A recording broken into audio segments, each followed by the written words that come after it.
Hey guys, and welcome back to the channel. We are in for an absolute barnstormer of a matchup. It is Ons Jabeur versus Emma Raducanu. I cannot wait to get into this one. And it's two players that have actually never played each other before. Can you believe that? Because I can't. I genuinely cannot believe it. I would have expected them to have played before, and I looked at the head-to-head, and it said 0-0, first ever meeting. And two players who have different styles, but exciting styles nonetheless. And I think it's going to gel well. Raducanu came out and said that Ons Jabeur has been one of her biggest, I wouldn't say friend, but she's been a big supporter and she's helped her whenever she's needed support on tour. And Jabeur seems to be very well loved and liked on the circuit, so no surprises there. And from what I've seen, Jabeur has nothing but good things to say about Emma as well. So we're going to break it down. We're going to talk about it mainly from a tactical point of view. I'm going to talk about how I think it's going to play out potentially, what to look out for, and then I'll give you guys my prediction as well. Before we do get into it, though, remember to hit that like button. Do subscribe if you are new, and do leave a rating or review if you're listening on a podcast platform. Hit that like button as well. It really does help us out, and call out to all our members. You guys are all legends for getting involved and helping us out on the channel. You guys are greatly appreciated. Okay, so very quickly, as I said, the head-to-head's 0-0, so they haven't played before. And Raducanu's played one match, looked very impressive against Buskova, the Czech player. Tough first-round opponent, and beat her 6-4, 6-1. So very good win for Emma Raducanu. For Jabeur, she hasn't played a match yet, so she's playing Raducanu in her first match, but obviously the second round as she got a bye. So how does this one play out? So let's talk about that. First of all, I'm going to very briefly talk about their styles. So Jabeur's style is really based on variety. If we want to be very simple with it, her style of tennis is, yes, flashy, but what she does is disrupt her opponent's rhythm. And that is with slices, with drop shots, with angles. She doesn't have incredible power or a fantastic serve, or incredible, let's say, defense or athleticism on court. Yes, she has decent attributes that can definitely be shown on court, and she has a bit of all those different types of traits. But her main, and I would say her biggest trait, is her variety. Now, one of the things that she's really battled with throughout her career is shot selection, and she's got so many different options, but what's the right option to utilize at the right time? She loves a drop shot. We've seen it. She's got great hands as well at the net, and she likes to slice and dice. And sometimes she maybe overdoes it, I think, with the quote unquote showboating, if you will. But generally speaking, when it's come to some of the bigger moments, and she's managed to come out on top, and that's why she's made 3 Grand Slam finals. Hasn't won a slam, of course, yet, but she I think hopefully she will win one, and she's too good a player, I think, not to. She's got the best backhand slice in the game, in my opinion, and arguably the best drop shot as well on the women's tour.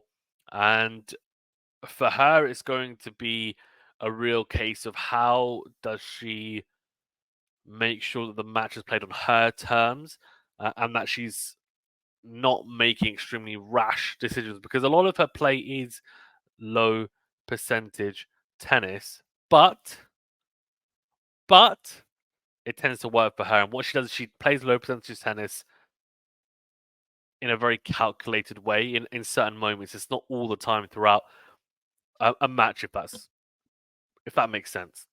For Raducanu, she is someone who does have a bit of power off the ground, especially from the baseline. Her game was built upon and is built upon rushing opponents on return. She's got a very good return, picks up nicely. Her serve is not massively powerful, but she can gain some pop on it. But it's mainly off the ground in the exchanges. She's looking to take the ball early, go line quickly as well, be attacking on the front foot. And that's really how she won her US Open title in 2021.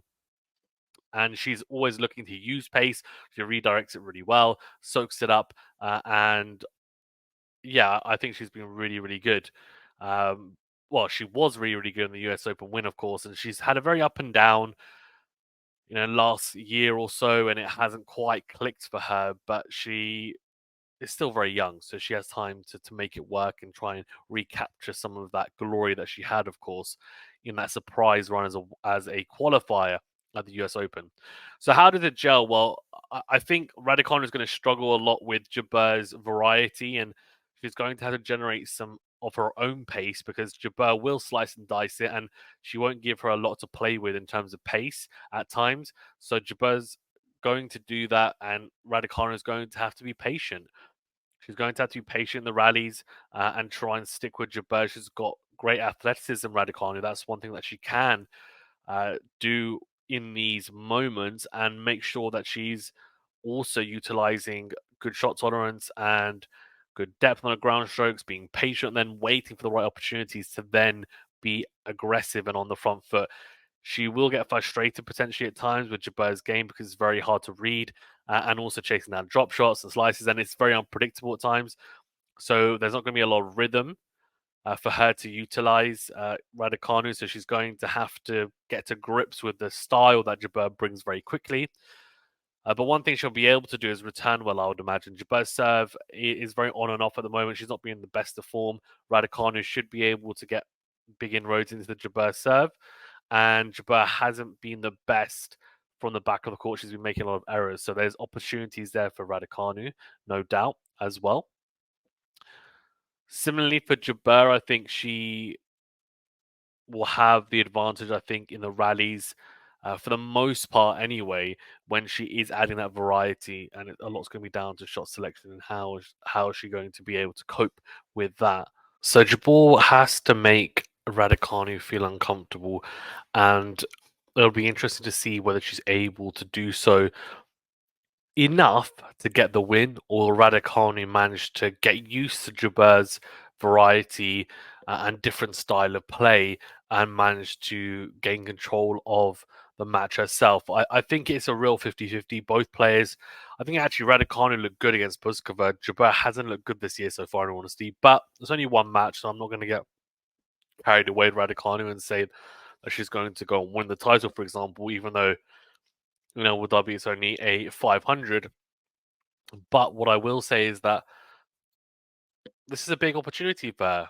However, I think Jabeur's experience and also the fact that she plays such a different type of game, and I know Raducanu isn't the most common type of player on the WTA tour either, but I do think that Jabeur's come up against a lot of players who have a similar style to Raducanu, and I think she'll be able to come up with a game plan that can counteract Raducanu's strengths. I think it's harder to come up with something to counteract Jabeur's. If Jabeur's playing her best, then that's a big if. A big, big if at the moment. So I'm going to go for 3 sets, a very tight match. And I'm really on the fence here. I'm going to go for Emma Raducanu. I wouldn't be surprised if Jabeur wins. I wouldn't even be surprised if she wins in straight sets. I would be surprised if Raducanu wins in straight sets. But I see 3 sets. And look, I just haven't seen a lot from Jabeur. I don't know whether she's still processing the loss at Wimbledon last year. And it just hasn't been the same Jabeur that we've seen for the last 6 months. And I'm hoping she picks it up, and maybe this will be an opportunity for her to do so. Let's see. Let me know in the comment section below your thoughts. And please, please, please, if you haven't done so already, hit that notification bell. It really does help us out. Helps make sure that you guys get alerts to all the new videos, and also make sure that you enable notifications on YouTube. Over 80% of you are still not subscribed to our channels who watch our videos. Guys, if you're not subscribed, what's going on? Come on, hit that subscribe button. It really does help us out, I promise. And we will see you guys very, very soon. We'll be doing lots of live watch alongs this week, so make sure you tune in for those as well. Thanks very much, guys. Stay safe and well. We'll see you in the next video.